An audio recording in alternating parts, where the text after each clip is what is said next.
and children trying to survive in Gaza who have no family, even their widest extended family, left.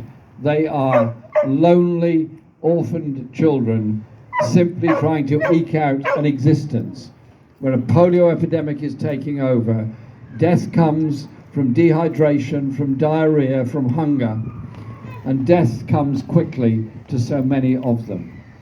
Those that do survive and get through this will have what's known as survivor's guilt for the rest of their lives.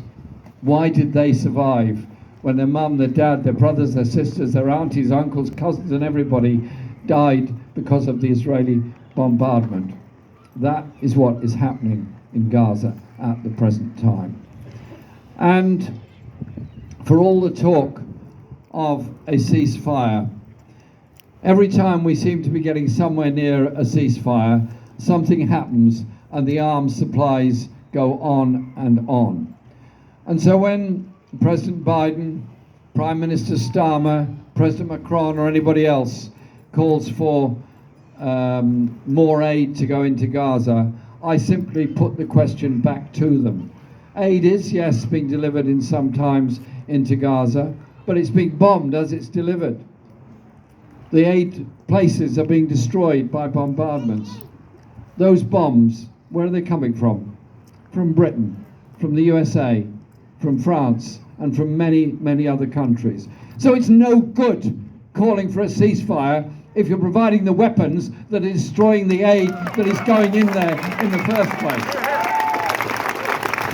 And so our demand has to be, yes, of course, a ceasefire. Yes, of course, an end to that period of the conflict. But it also has to be accompanied by an end to the arms supplies and the military arrangements with Israel, which are providing the weaponry to do the bombing. But it also has to be an end to the occupation of Gaza and the West Bank. Because there are people living in Gaza who went there in 1948 after the Nakba. They're quite elderly now. They have children, they have grandchildren, they have great-grandchildren who've never known anything other than occupation. People growing up on the West Bank have never known anything than a checkpoint on your way to school or college, a checkpoint as you try and tend your land, or a wall built across your farm, or your olive tree cut down because somebody else wanted to build a settlement there. And so there has to be sanctions against Israel until they withdraw from Gaza and the West Bank. And there has to be an end to the settlement policy, which has taken so much land and so much opportunity away.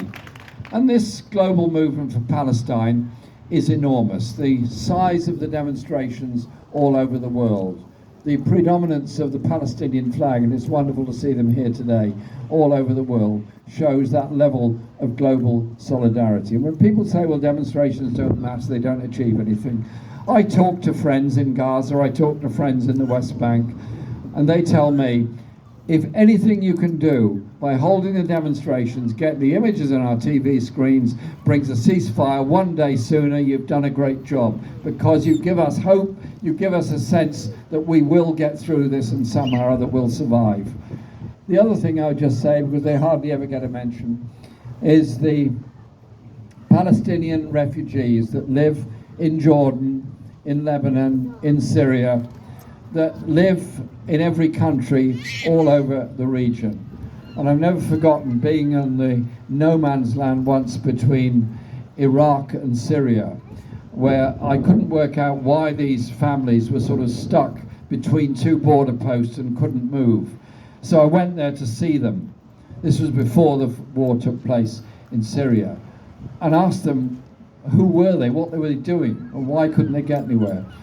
And they told me their family history.